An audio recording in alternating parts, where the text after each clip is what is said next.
किसी ने क्या खूब कहा है, बड़ा खूबसूरत रिश्ता है मेरा और मेरे प्रभु का। मैं ज़्यादा मांगता नहीं और वह कम देते नहीं। जय श्री कृष्णा दोस्तों, स्वागत है आपका ग्रेसफुल इकोस चैनल में, जहां मिलते हैं आपको ज्ञानवर्धक, आध्यात्मिक और प्रेरणादायक वीडियोस। आप सुन रहे हैं श्रीमद् भगवत गीता की सीख, और आज हम जानेंगे कि श्रीमद् भगवत गीता के 9वें अध्याय से क्या सीखा जा सकता है। इस वीडियो में हम बात करेंगे 9वें अध्याय के सार की बहुत ही सरल भाषा और आसान से शब्दों में। अगर आप इस चैनल पर पहली बार आए हैं तो चैनल को सब्सक्राइब जरूर करें। श्रीमद् भगवत गीता के 8वें अध्याय में हमने जाना कि भगवान क्या है और उनको कैसे प्राप्त किया जा सकता है। देवता कौन होते हैं, यह संसार कैसे चलता है और क्यों हमें आज ही कठिन परिश्रम में लग जाना चाहिए। श्रीमद् भगवत गीता के 9वें अध्याय में हम जानेंगे कि भगवान की परम महिमा क्या है।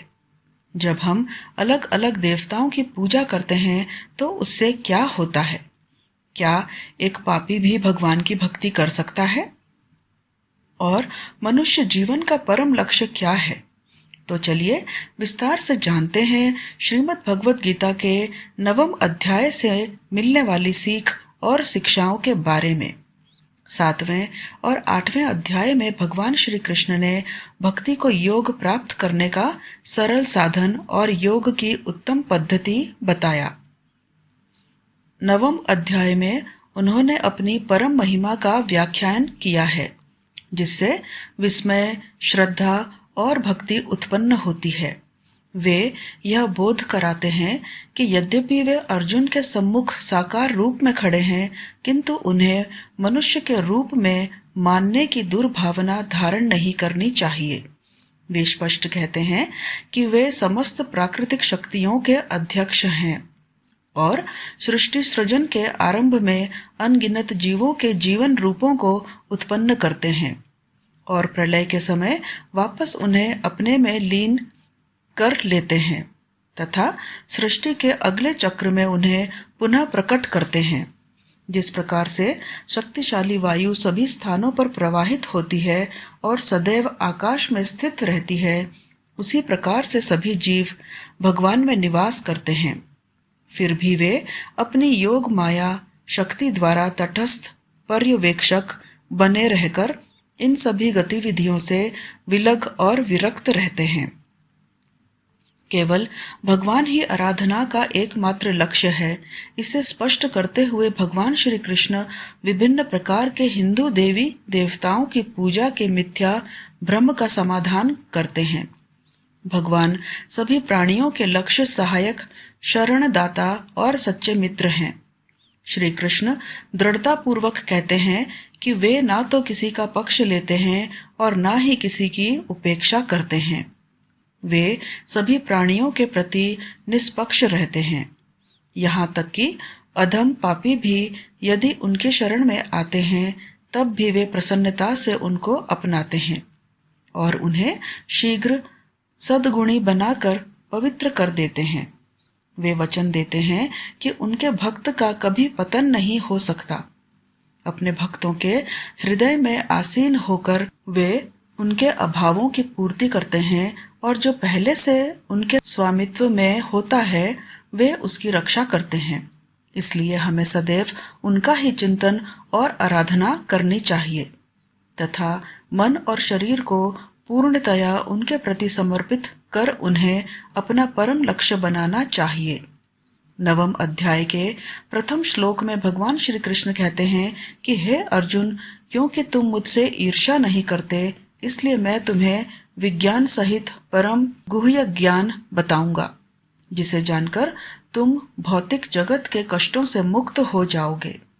भगवान श्री कृष्ण ने सखा अपने मित्र अर्जुन से कहते हैं कि हे अर्जुन, मैं तुम्हारे लिए परम गोपनीय ज्ञान कहने जा रहा हूँ और इसे विज्ञान सहित कहने जा रहा हूँ। भगवान श्री कृष्ण कहते हैं कि यह जो ज्ञान है वह सभी विद्याओं का राजा है। यहाँ विद्या का मतलब सामान्य शिक्षा से नहीं है। यह वो विद्या है जिसके पास भी यह विद्या आ गई यह विद्या उसे उठाकर परम धाम मोक्ष तक, निर्वाण तक पहुंचा देती है।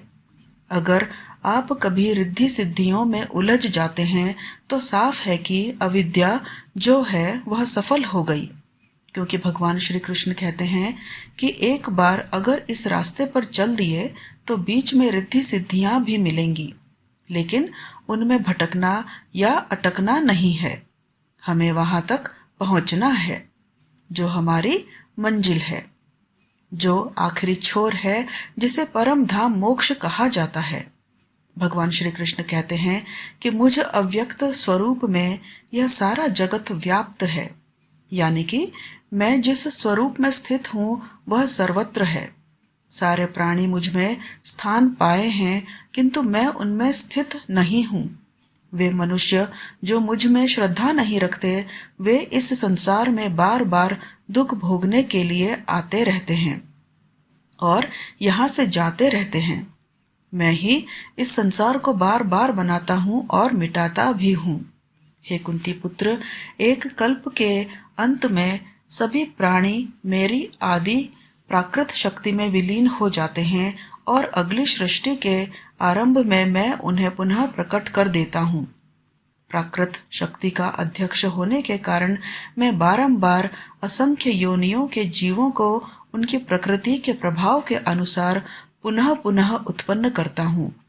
भगवान कहते हैं, हे अर्जुन, कल्प का जो विलय काल है उसमें सब मेरी जो प्रकृति है, मेरा जो स्वभाव है, उसे प्राप्त होते हैं और कल्प का जो आदि है उसको मैं बार बार रचता हूँ, बार बार सजाता हूँ। कल्प का मतलब है भगवान की तरफ जब आपकी दृष्टि हो जाती है, जब आपका प्रेम उमड़ आता है, जब आप उस रास्ते पर चल देते हैं, वह परिवर्तन आपके अंदर आने लगता है, तो यहाँ से वह आरंभ होता है, यहाँ से वह शुरुआत होती है। और जब आप उस भाव को प्राप्त हो जाते हैं तो कल्प का अंतिम छोर आ जाता है और अपना कर्म पूरा करके वह जो उपचार है वह भी समाप्त हो जाते हैं। भगवान कहते हैं कि एक रचयिता तो मैं हूँ जो भूतों को कल्प के लिए प्रेरित करता हूँ, और दूसरी जो रचता है वह यह प्रकृति है जो मेरी अध्यक्षता में, मेरी उपस्थिति में इन भूतों को रचती है। श्री कृष्ण कहते हैं, हे कुंती पुत्र, यह प्राकृत शक्ति मेरी आज्ञा से चर और अचर प्राणियों को उत्पन्न करती है। इसी कारण भौतिक जगत में परिवर्तन होते रहते हैं। यह जान लो कि जिस प्रकार प्रबल वायु प्रत्येक स्थान पर प्रवाहित होती है और आकाश में जाकर स्थित हो जाती है, वैसे ही सभी जीव सदैव मुझ में स्थित रहते हैं। यह भी एक तरह का कल्प है जिसमें स्वभाव परिवर्तन होता है, काल परिवर्तन होता है, शरीर परिवर्तन होता है, आत्मा एक शरीर से दूसरे शरीर में जाती है। तो इस तरीके से कल्प जो है वह दो प्रकार के होते हैं। उनको यहाँ पर भगवान श्री कृष्ण ने समझाना चाहा है। ऐसा कहा जाता है कि चारों युग बीतने पर एक कल्प पूर्ण होता है, फिर महाप्रलय होता है, लेकिन इसका यथार्थ में जो अर्थ है वह यह है कि जब तक आप यानी आत्मा अलग है और परमात्मा अलग है, तब तक यह युग धर्म रहेंगे।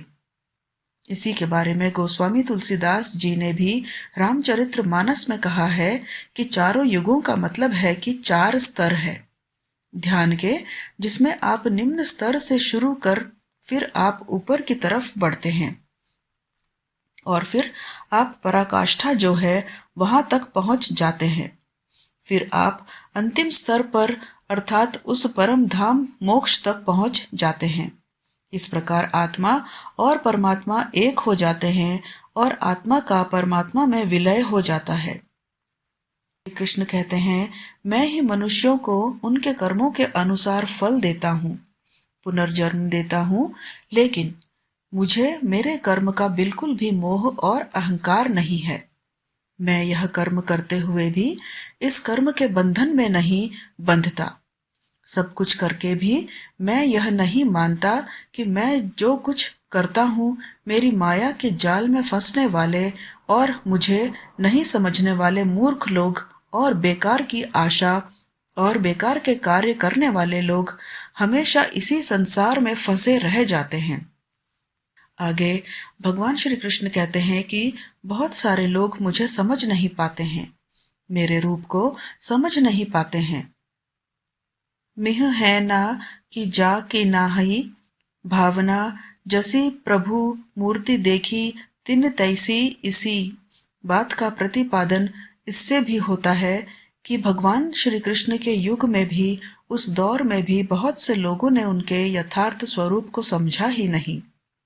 वह समझ ही नहीं पाए कि भगवान हमारे साथ रह रहे हैं। कोई उनसे किस नाम से बुलाता था तो कोई क्या कहता था, उन्होंने वह असली रूप समझा ही नहीं। भगवान यही बात अर्जुन को समझाते हैं। अपने मित्र अपने सखा से कहते हैं कि हे अर्जुन, मैं उस धाम में स्थित हूँ, मुझे लोग नहीं समझ पाते। मुझे वह मनुष्य शरीर के आधार वाला समझते हैं, तुच्छ समझते हैं।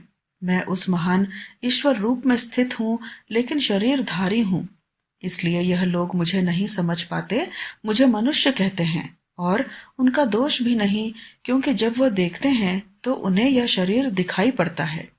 जब मैं मनुष्य के रूप में अवतार लेता हूँ, तब मूर्ख लोग मुझे समस्त प्राणियों के परमात्मा के रूप में पहचानने में समर्थ नहीं होते। प्राकृत शक्ति से मोहित होने के कारण ऐसे लोग आसुरी और नास्तिक विचारों को ग्रहण करते हैं। इस मोहित अवस्था में उनके आत्मकल्याण की आशा निरर्थक हो जाती है और उनके ज्ञान की प्रकृति निष्फल हो जाती है। हे पार्थ, किंतु महान आत्माएं जो मेरी दिव्य शक्ति का आश्रय लेती हैं, वे मुझे समस्त दृष्टि के उद्गम के रूप में जान लेती हैं। वे अपने मन को केवल मुझ में स्थिर कर मेरी अनन्य भक्ति करते हैं। आगे कृष्ण कहते हैं, हे अर्जुन, मैं ही संपूर्ण जगत का दाता यानी कि धारण करने वाला हूँ, पिता यानी कि पालन करने वाला हूँ, पितामह यानी कि मूल उद्गम हूँ। मैं ही वैदिक कर्म कांड हूँ, मैं ही यज्ञ हूँ, मैं ही पितरों को दिए जाने वाला तर्पण हूँ, मैं ही औषधीय जड़ी बूटी और वैदिक मंत्र हूँ, मैं ही घी अग्नि और यज्ञ का कर्म हूँ, मैं ही इस ब्रह्मांड का पिता माता आश्रय और पितामह मैं ही हूँ। मैं ही शुद्धि करता हूँ, ज्ञान का लक्ष्य और पवित्र मंत्र ओम हूँ। मैं ही ऋग्वेद सामवेद और यजुर्वेद हूँ। मैं सभी प्राणियों का परम लक्ष्य हूँ और मैं ही सबका निर्वाह स्वामी धाम आश्रय और मित्र हूँ। मैं ही सृष्टि का आदि अंत और मध्य और मैं ही भंडार ग्रह और अविनाशी बीज हूँ। हे अर्जुन, मैं ही सूर्य को गर्मी प्रदान करता हूँ तथा वर्षा को रोकता और लाता हूँ। मैं अनश्वर तत्व और उसी प्रकार से साक्षात मृत्यु हूँ। मैं ही आत्मा और उसी प्रकार से मैं ही पदार्थ हूँ। जो वेदों को पढ़कर स्वर्ग प्राप्ति के लिए मेरी पूजा करते हैं, वे लोग इंद्र के स्वर्ग का आनंद भोगते हैं, लेकिन उनके स्वर्ग के सुख तब तक ही चलते हैं जब तक कि उनके मानव जीवन के पुण्य खत्म नहीं हो जाते, और जब उनके पुण्य खत्म हो जाते हैं तब उनको वापस इसी पृथ्वी लोक पर जन्म लेने आना पड़ता है। किंतु जो मुझको मतलब परमेश्वर को ही सब कुछ मानकर अपने कर्म फल का त्याग कर निरंतर प्रेम करते हैं, मैं उनकी न केवल सभी आवश्यकताएं पूरी करता हूँ, बल्कि उन्हें सदा के लिए मेरी शरण में भी लेता हूँ। देवताओं को पूजने वाले देवताओं के पास जाते हैं, पितरों को पूजने वाले पितरों के पास जाते हैं, राक्षसों को पूजने वाले राक्षसों के पास जाते हैं और मुझे मानने वाले सदा मेरे पास आते हैं। देवताओं, पितरों और भूतों को पूजने वालों का ज्ञान सीमित होता है और उनको फिर से इस मृत्यु लोक में आना ही पड़ता है। इसलिए अर्जुन, तू भी अगर कुछ खाता है, दान करता है, तप करता है और कर्म करता है तो मुझको ही अर्पण करके करना। इस प्रकार से तू मुझको ही प्राप्त हो जाएगा। मेरे लिए प्रिय और अप्रिय सब बराबर हैं। यहाँ तक कि अगर कोई बहुत ही दुराचारी हो, चाहे वह स्त्री हो या पुरुष हो, चाहे राजा हो या भिखारी हो, वह भी मुझ में आसक्त होकर इस भव सागर से तर जाता है। इसलिए अगर तू भी मुझ में समर्पित रहेगा तो मुझे ही प्राप्त करेगा। मित्रों, यहाँ भगवान स्पष्ट करते हैं कि जिन मनुष्यों की रुचि वैदिक कर्म कांडों का पालन करने में होती है, वे देवताओं का स्वर्ग लोक प्राप्त करते हैं, किंतु जब उनके पुण्य कर्म क्षीण हो जाते हैं, तब उन्हें लौटकर पुनः पृथ्वी लोक में आना पड़ता है। लेकिन जो परम प्रभु की भक्ति में तल्लीन रहते हैं, वे उनके परम धाम में जाते हैं।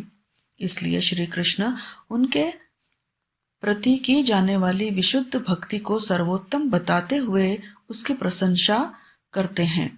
ऐसी भक्ति में लीन होकर जो कुछ भी हमारे पास है, वह सब भगवान को समर्पित करते हुए हमें भगवान की इच्छा के साथ पूर्ण रूप से एकनिष्ठ होकर जीवन यापन करना चाहिए।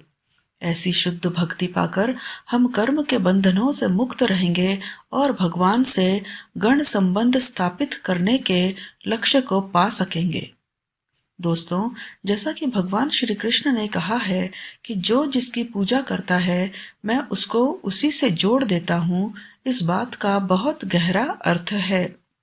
हमारे जीवन में हम जिस तरह के इंसान की संगत में रहते हैं, समय बीतने के साथ हमारी सोच, हमारे विचार पर भी उसका असर होने लगता है।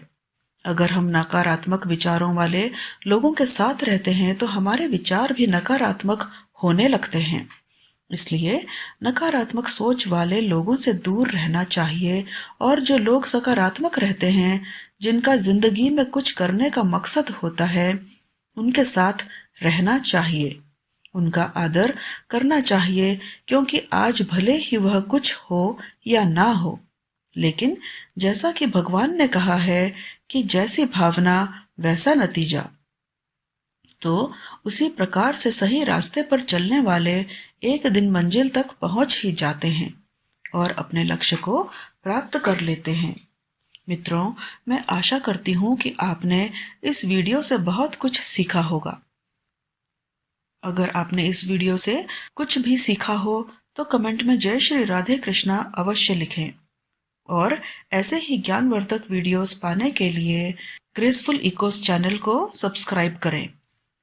आज की वीडियो बस यहाँ तक ही। मिलते हैं अगले ज्ञानवर्धक और प्रेरणादायक वीडियो में। तब तक अपना ध्यान रखिएगा।